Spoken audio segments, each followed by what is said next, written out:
Doctor Hina गावितांना भाजपाकडून तिसऱ्यांदा नंदुरबार लोकसभा मतदारसंघाची उमेदवारी जाहीर.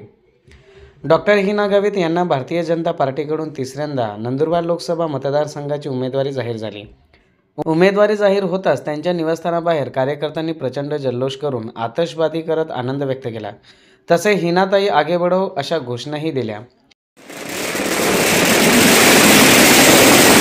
तर काँग्रेस पक्षाकडून 2 दिवसापूर्वी राहुल गांधीच्या उपस्थितीत आदिवासी न्याय यात्रा करून जोरदार सुरुवात केली आहे. या जिल्हाभरातून लाखोंच्या संख्येने नागरिक उपस्थित राहिले होते.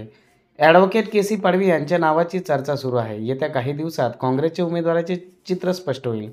त्यामुळे डॉक्टर हिना गावित आणि के सी पाडवी अशी सरळ लढत होईल असे राजकीय जाणकारांचे मत आहे.